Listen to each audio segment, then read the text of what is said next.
buenos días, queridos hermanos y personas que nos escuchan por este medio. Qué bueno que podamos estar una vez más ante la presencia de nuestro Dios para poder compartir su palabra. Pero antes vamos a tener una pequeña palabra de oración para que Dios guíe este espacio. Oramos. Padre Celestial que estás en el cielo, gracias Señor por este tiempo hermoso, gracias por este día y queremos pedirte Señor ahora que tú nos guíes Señor al abrir tu palabra, para que ésta pueda ser de bendición a nuestras vidas. Te damos las gracias en el nombre de Cristo Jesús. Amén. Bien, hermanos, yo quisiera compartir una pequeña meditación en Hechos de los Apóstoles, ¿sí? Ahí en el libro de Hechos de los Apóstoles capítulo 4.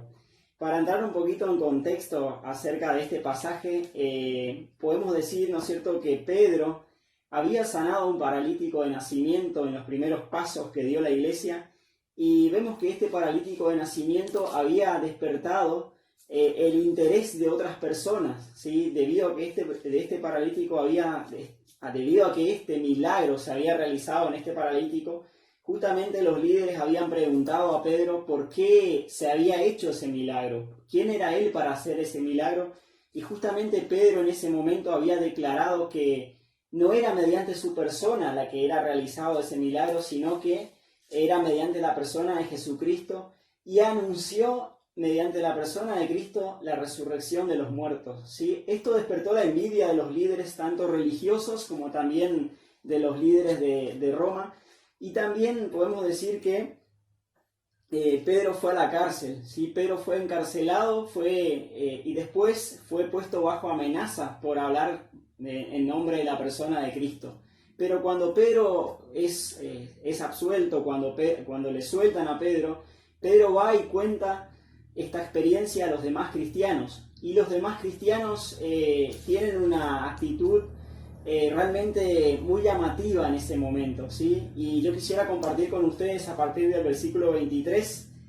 El versículo 23 dice: y puestos en libertad vinieron a los suyos y contaron todo lo que los principales sacerdotes y los ancianos les habían dicho, ¿sí?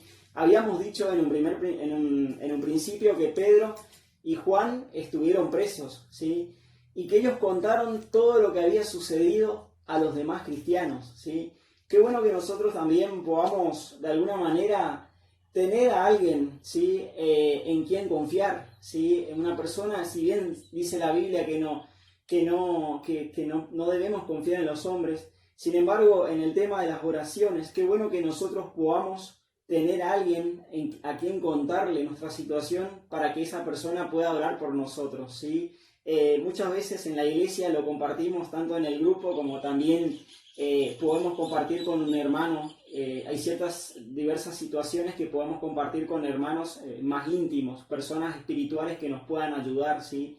En este momento Juan y Pedro habían sido encarcelados y contaron a los hermanos que estaban ahí. Y miren lo que sucede en el versículo 24, dice: y ellos, habiéndolo oído, alzaron unánimes la voz a Dios y dijeron: soberano Señor, tú eres el Dios que hiciste el cielo y la tierra, el mar y todo lo que en ellos hay, ¿sí? Dice que ellos escucharon la experiencia de Pedro y de Juan y alzaron unánimes la voz, ¿sí? Me llama la atención esto porque justamente cuando uno puede orar con otra persona, cuando uno tiene una palabra de oración con otra persona, con otro hermano, ya sea en la iglesia, ya sea en la calle, ya sea en el hogar, ya sea en cualquier lugar, sabemos nosotros que estamos levantando unánimes nuestras peticiones a nuestro Salvador, ¿sí? Dice también el versículo 24 que ellos dijeron: soberano Señor, ¿sí? Me llama mucho la atención esta frase debido a que en ese momento ellos estaban pasando por un momento muy difícil, ¿sí? Se había desatado una persecución contra los cristianos y de hecho esa persecución iba a ir en aumento en los primeros siglos. Y dice que la iglesia era muy perseguida, ahí podemos ver en los Hechos de los Apóstoles. Y sin embargo, a pesar de esta situación y de la situación que había ocurrido con Pedro y con Juan, ellos dijeron, la primera palabra que ellos emitieron en ese momento fue: soberano Señor, ¿sí? Soberano Señor. Qué bueno que nosotros, a pesar de la situación o a pesar de la circunstancia en la que estemos viviendo o por la que estemos atravesando, reconozcamos la soberanía de Dios por sobre todas las cosas, ¿sí? Reconozcamos esa voluntad perfecta de Dios, esa voluntad agradable por sobre todas las cosas.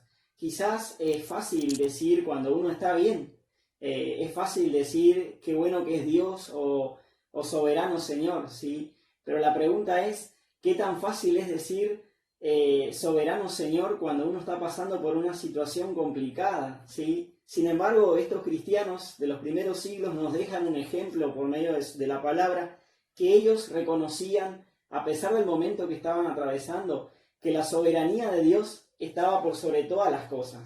Y también dice la oración de estos cristianos en el versículo 24, dice: soberano Señor, tú eres el Dios que hiciste el cielo y la tierra, el mar y todo lo que en ellos hay, ¿sí? Ellos no solamente reconocieron la soberanía de Dios por sobre todas las cosas, ¿sí? Sino que también ellos reconocieron el poder de Dios por sobre todas las cosas, ¿sí? Qué bueno que nosotros podamos reconocer esa soberanía de Dios y ese poder de Dios por sobre todas las cosas, ¿sí? Y en un tercer aspecto yo quisiera destacar el versículo 25, que dice que por boca de David tu siervo dijiste: ¿por qué se amotinan las gentes y los pueblos piensan cosas vanas? ¿Sí?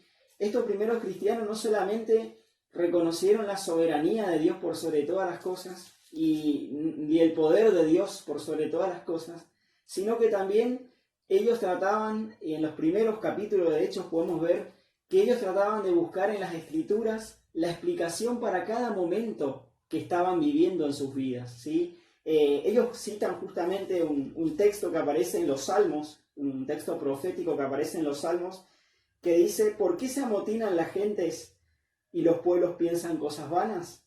Se reunieron los reyes de la tierra y los príncipes se juntaron en una contra el Señor y contra su Cristo, ¿sí? Esa profecía estaba anunciada en el Antiguo Testamento y en su oración ellos citan ese pasaje mencionando justamente que la persona de Cristo había sido perseguida, ¿sí? Que Cristo había sido, que las gentes y las naciones habían amotinado, ¿sí? Y que iban a venir más persecuciones sobre la iglesia, y eso estaba anticipado en las Escrituras, y justamente ellos buscaban una explicación para cada momento que estaban viviendo mediante las Escrituras, ¿sí? Qué bueno que nosotros también podamos no ser confundidos por quizás cosas, filosofías huecas, como dice la misma palabra, o muchas veces los medios de comunicación y demás puedan terminar confundiéndonos en las situaciones o en el contexto en que vivimos, sino que podamos buscar en la palabra de Dios la explicación para cada momento de la vida, ¿sí? Ellos buscaron en la palabra de Dios la explicación, y justamente había sido anunciado que la persona de Cristo iba a ser perseguida, ¿sí? Y dice el versículo 27, porque verdaderamente se unieron en esta ciudad contra tu santo Hijo Jesús, a quien ungiste, Herodes y Poncio Pilato, con los gentiles y el pueblo de Israel, para hacer cuanto tu mano y tu consejo habían antes determinado que sucediera. Y ahora, Señor, mira sus amenazas y concede a tus siervos que con todo de nuevo hablen tu palabra, ¿sí?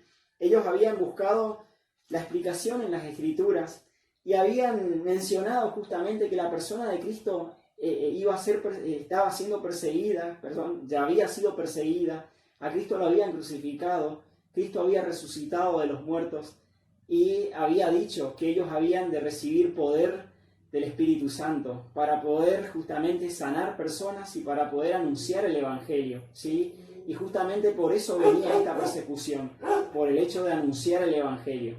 Qué bueno que nosotros también, por medio de la palabra, podamos encontrar una explicación para cada momento de la vida en la que atravesamos, ¿sí? El versículo 29 dice: y ahora, Señor, mira sus amenazas, ¿sí? Ellos no salieron a hacer quizás una protesta, no salieron a actuar por su propia fuerza, sino que encomendaron la situación por la que estaban viviendo en las manos de Dios, bajo la soberanía de Dios, y alinearon su voluntad a la voluntad de Dios, ¿sí? Alinearon su voluntad a la voluntad de Dios. Qué bueno que también nosotros, a pesar de las diferentes dificultades o muchas veces persecuciones en las que vive un cristiano, podamos justamente encomendar nuestras vidas a la voluntad de Dios y no querer, mediante la oración, doblegar la voluntad de Dios, ¿sí? Porque muchas veces quizás tenemos muchos deseos, pero la pregunta es, ¿mis deseos o mis oraciones están de acuerdo a la voluntad de Dios? En este momento la voluntad de Dios era justamente que ellos anunciaran la palabra, anunciaran el Evangelio, que era lo único que podía convertir almas, que podía llevar almas a Dios, ¿sí? También hoy en día sigue siendo el mismo llamado de Dios, justamente el hecho de pedirle valentía para seguir anunciando su palabra, ¿sí? A pesar de las dificultades que ellos vivían, lo que estaba primero era la voluntad de Dios. Y miren lo que dice el versículo 29, y ahora, Señor, mira sus amenazas y concede a tus siervos que con todo denuedo, es decir, con toda valentía, hablen tu palabra, ¿sí? Y el versículo 30 dice, mientras extiendes tu mano para que se hagan sanidades y señales y prodigios, mediante el nombre de tu santo Hijo Jesús. El versículo 31 dice, cuando hubieron orado, el lugar en que estaban congregados tembló y todos fueron llenos del Espíritu Santo y hablaban con denuedo la palabra de Dios, ¿sí? Yo quisiera justamente cerrar en esta mañana diciendo esto, ¿no es cierto? Que qué bueno que nosotros podamos justamente las veces que oramos y las veces que nos encomendamos a Dios, pedir justamente esto, ¿sí? Valentía para poder seguir anunciando su palabra y justamente pedir valor también para poder aceptar la voluntad de Dios en cada circunstancia. Dios les bendiga ricamente.